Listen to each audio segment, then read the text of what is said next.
Bu videoda bugün keçirilən zirvə sınağının izahına baxacağıq. Aha, dəyişən cərəyanda deyir ki, tezliyi artıraq. Rezistor qoşulmuş dövrədə müqavimət üçün L bölünsün S-dir. Ona görə də rezistorun yanındakı ampermetrin göstərişi dəyişməyəcək. XL bərabər omega L, onun da yerinə 2 pi nu L yazsaq, tezliyi artıranda induktiv müqavimət artır. Ona görə də A1 ampermetrinin göstərişi azalır. Çünki I təsir edici bərabər olur, O təsir edici bölünsün XL. I bərabərdir IM sinus omega T'dir. Q-nun maksimal qiyməti IM bölünsün omega ilə tapılır. IM-in qiyməti 10 üstü mənfi 2-dir, omeganın qiyməti də 500-dür. Bu da olur 0,2 vurulsun 10 üstü mənfi 4. Bizdən cavabı mikro ilə istədiyi üçün 100'ə vuraq, bir də 100'ə bölək. Bu da olacaq 20 vurulsun 10 üstü mənfi 6. D variantı. Maqnit induksiyasını tapmaq üçün sol əl qaydasından istifadə edəcəyik. Baş barmağımız qüvvə istiqamətində yönələcək, 4 barmağımız sürət istiqamətində. Ona görə də A variantı nöqtə şəklində tuturuq. 34-cü sual. Biz buradan üçbucaqlara əsasən məsələni həll edə bilərik. Bir bu üçbucaq, bir də bu üçbucaq. Deməli, baxın, 30 bölünsün 20 bərabər olacaq 90 bölünsün. Buradakı T minus 20'dir. 3T bərabər olar 240'a, T də bərabər olar 80'a. Şarl qanunu. İzahat prosesdir, V konstantdır. PV bərabər nu RT-yə əsasən təzyiq temperaturla düz mütənasib asılıdır. Deməli, cəryan şiddətinin rəqsləri gərginlik rəqslərini pi/2 qədər qabaqlayırsa, bu kondensatora aiddir. Maqnit nüfuzluğu ilə düz mütənasib olması üçün induktiv müqavimət olmalıdır ki, axı L bərabərdir mu L sıfırdır. L mu ilə düz asılıdırsa, induktiv müqavimət də düz asılı olacaq. Nə kondensator, nə sarxac qoşulmuş dövrədə onsuz da istilik ayrılmır. İki müqavimətin də vahidi ohmdur. Kondensatorun tutumu ilə tərs asılı olan isə tutum müqavimətidir ki, 1 bölünsün omega S-dir. 37. Qaralaşmış temperaturun düsturu belədir. S1, M1, T1. S2, M2, T2. S1, M1, S2, M2. Orada da ki, eyni mayedir də, yəni eyni növ mayedir, sudur, ona görə S-yə ehtiyac yoxdur. 40 vur 4, üstə gəl, 70 vur 6 bölünsün 4 üstə gəl 6. 58 eləyir. Deməli, burada tarazlıq sözünə görə deyəcək ki, aşağı doğru mc ağırlıq qüvvəsi ilə buna təsir edən yuxarı doğru elektrik qüvvəsi bir-birinə bərabər olmalıdır. Yəni ki, Q-yə bərabərdir mc. Q yeni yerinə U bölü D yazacağıq. Bizdən məsafə istəyir. Bərabərdir mc. Buradan da D-ni tapsaq, QU bölünsün mc olacaq. Q-nun qiyməti 16, nano 10 üstü mənfi 9'dur. Gərginliyin qiymətini 100 veriblər. Kütlə 16, milli 10 üstü mənfi 3, qram da 10 üstü mənfi 3'dür. Kilograma çevirəndə J-dəki 10'dur. Burada da qalır 10 üstü mənfi 2 metr, yəni ki 1 santimetr. Elektrik sahəsinin intensivliyi tapılır K, Q bölünsün R kvadratı ilə. Hazırda A nöqtəsində intensivlik K, Q bölünsün R kvadratıdır. Sadəcə bir dənə yükün intensivliyi var. Bura müsbət yük gətirdikdə, deməli, mənfiyə intensivlik xətti daxil olur. Müsbətdən də intensivlik xətti çıxır. Aha, indi mənfinin intensivliyi KQ bölünsün R kvadratıdır. Müsbətin də intensivliyi KQ bölünsün R kvadratıdır. Eyni istiqamətdə olduqları üçün toplayıram, alınır 2KQ bölünsün R kvadratı. Deməli, 2 dəfə artdı. Deyir ki, çəkisi 55 Newtondur.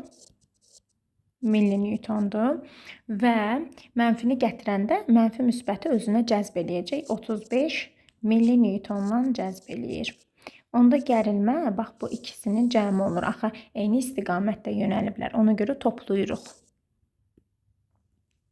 İntensivlik xətləri yönəlir müsbətdən mənfiyə. elektron daxil olubsa özü mənfi yüklüdür deyə bu tərəfə doğru, müsbətə doğru cəzb olunacaq. Ona görə də bərabər yavaşayan hərəkət eləyər. Sürətlə qüvvənin istiqamətləri əksdir. A-ya gəlsək, A bərabər F böl M-dir. F-in yerinə yazacağıq Q-yə bölünsün. Q ilə M dəyişmir, amma ki, bu intensivlik xətlərinin sıx olduğu yerə gedəcəyinə görə intensivlik artır. Ona görə təcil də artır. Yəni ki, artan təcillə yavaşlayan hərəkət eləyir. İki ardıcıl impulsu arasında keçən zamanı tapaq. T bölü N-dən S də bərabər olacaq S tau bölünsün 2. Bu da olacaq 10 üstü 5 metr. Bu da olacaq 100 kilometr. Düşmə bucağı 45 dərəcədir. Sınma bucağı 25 dərəcə azdır. 45-dən 25-i çıxıram, qalır 20. Qaydan şüada elə 45 dərəcə bucaq altında qaydacaq. Ona görə elə burada 45 dərəcədir. 90 eləməlidir. Axı normal perpendikulyar olur səthə. Qaydan və sınan şüalar arasındakı bucağı bizdən soruşur. Yəni ki, bu buranı soruşur. Deməli, bura 20-dirsə, onda bura qalacaq 70. Cəmi 90 eləməsi üçün. İndi biz də 45-in üzərinə gələcək 70-i. Olacaq 115. Deməli, açar açıqdırsa, onda cəryan keçmir. Voltmetr elə EHQ-nı ölçür. Deməli, EHQ-nın qiyməti 20-dir. Açar qapalı olduqda cəryan keçir. O bərabər EHQ minus I elə əsasən 12 olur. Yəni, gərginliyin qiyməti olur. Bu dövrənin faydalı şəmsalı.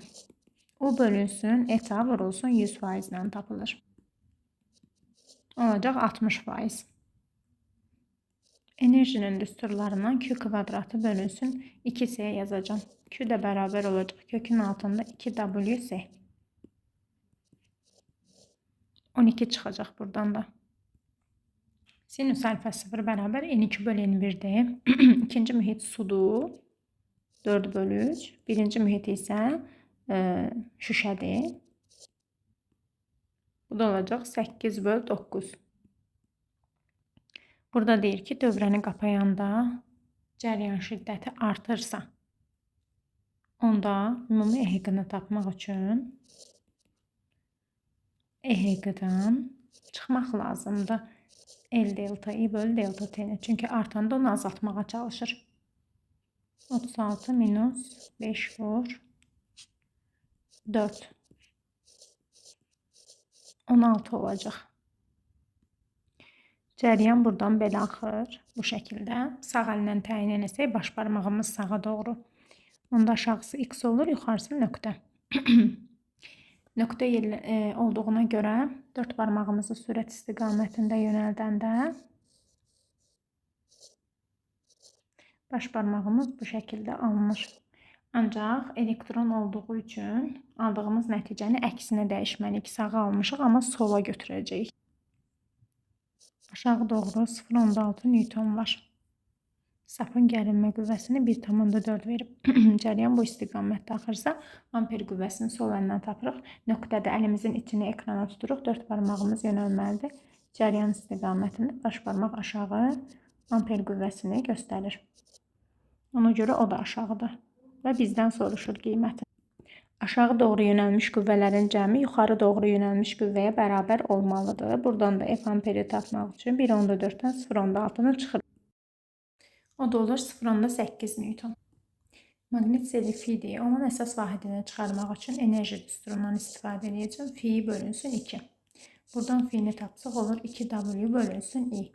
Vahid olaraq 1 joule bölünsün amper olacaq. Joule-u da açıram. Kiloqram vurulsun metrin kvadratı böl saniyənin kvadratı şəklində.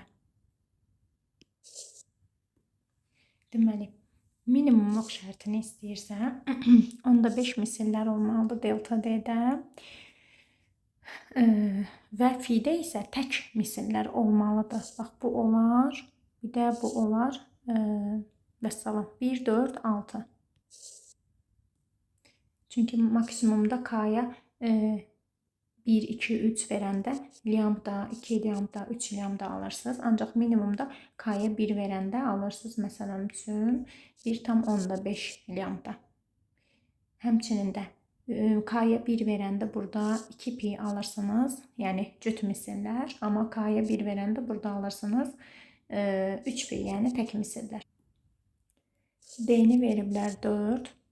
Özü boyda xəyal alınıbsa, deməli cisimdə 2 qat fokusda yerləşib, xəyalda 2 qat fokusda yerləşib. Cisimlə xəyal arasındakı məsafə onda 2f üstəgəl 2f, bu da eləyəcək 4f. D 4-dürsə, D bərabər 1 böl f-dir. Həmçinin f də bərabər 1 böl d deyir. Onda olacaq 4-də 1. F 4-də 1-dir yəni. 4 vurulsun 4-də 1, bunlar gedir, olur 1. 1 metr, o da 100 santimetr. Deməli yazırıq D bərabərdir K lambda. Lambda bərabər ST, o da bərabər S böl N-dir. Bundan da istifadə edək. D-ni də yerinə qoyaq, L bölünsün N. K S böl N. Oradan da məndən say istəyir. Bunu tapmaq lazımdır. N də bərabər olacaq L vur N bölünsün K S. L'in qiyməti 10 üstü mənfi 3'dür. Millimetri metrə çevirdim. 6 vur 10 üstü 14. K'nın qiyməti 2'dir. S'nin də qiyməti 3 vur 10 üstü 8. Şunlar gedir. Cavab da olur 1000.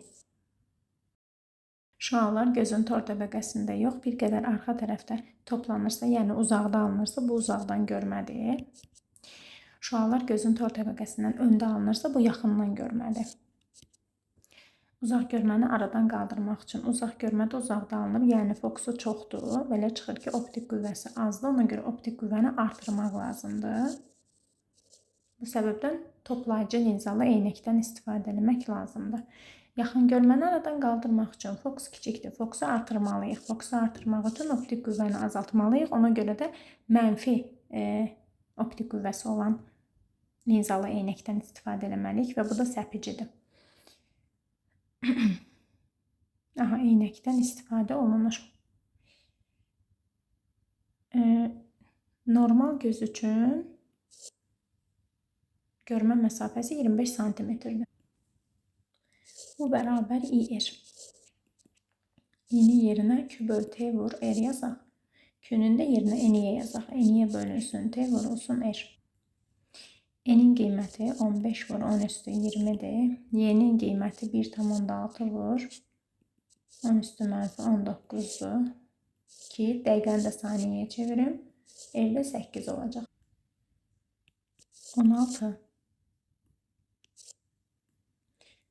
Enerji düsturları L kvadratı böl 2. Buradan L'yi tapmaq üçün 2W'nu I kvadratına bölməliyik. 4, İ'dəki 0,4'dür. Bu da olacaq 50 Henry. Cəryan şiddəti 2 dəfə azalsa. İnduktivlik dəyişməz, asılı deyil. Maqnit sahəsinin enerjisi Li kvadratı böl 2'dir. Düz mütənasib asılıdır, ona görə də 4 dəfə azalır. Maqnit seli isə 2 dəfə azalır, o da düz mütənasib asılıdır. 35 dərəcə artırdıqda sistemdən işıq keçmirsə, deməli 90-dan 35'i çıxıb tapacağıq 55. Çünki 90 dərəcə olanda keçmir. Burada müşahidə edə bilərsiniz. 90 dərəcə olanda görünmür. İndi isə görünür. Deməli, maqnit sahəsinin enerjisi Li kvadratı böl 2'dir. I'nin yerinə O böl R yazaq. Kvadratı 2. Məndən gərginlik istəyir. Onun kvadratı bərabər olacaq. W vurur 2R kvadratı bölünsün L. O da bərabər olacaq. Kökün altında W vur 2R kvadratı bölünsün L. R də çıxacaq kökdən kənara. 2W bölünsün L. R'in qiyməti 4'dür. W enerji 8'dir. L'dəki 16'dır. Elə buradan da 4 olur. Deməli, intensivlik xətləri istiqamətində getdikcə potensial azalır. Burada potensial 50, burada potensial 20'dir. Foton isə 50-dən 20'yə doğru hərəkət edirsə, deməli bu istiqamətdə hərəkət edir. Və bu tərəfə doğru da həmçinin cəzb olunur. Müsbət mənfiyə cəzb olunur. Ona görə də yeyinləşən hərəkət edir, kinetik enerjisi artır. Kinetik enerjinin dəyişməsi görülən işə bərabərdir. Q vurulsun, F1 çıxılsın, F2 ilə tapılır. 50 minus 20. 30 elektron volt artar. Yeyinləşən hərəkətdə sürət artır, kinetik enerji də artır. Dövrədə termistorla rezistor ardıcıl birləşmişdir. I bərabərdir, U bölünsün, R termistor üstəgəl R. Termistoru qızdırdıqda onun müqaviməti azalır. Yarım keçirici bir cihazda müqaviməti temperaturdan tərs asılıdır. Ona görə də ampermetrin göstərişi artar. İndi voltmetrə baxsaq, V bərabər I vurulsun, R-dir. Rezistorun müqaviməti dəyişməyib, dövrədəki cəryan artdığı üçün voltmetrin göstərişi də artar. Termistoru qızdırdıqdan sonra ampermetrin göstərişini tapın. 18-i böləcəyik 6 üstəgəl 3-ə. 2 amper. Aha, cəryanı tapdıq. İndi voltmetrin göstərişini soruşur. I vurulsun R. Cəryan 2 amperdə, onsuz da ardıcılda elə ondan da 2 amper cəryan keçəcək. Və müqaviməti isə 6-dır. Bu da olacaq 12 volt.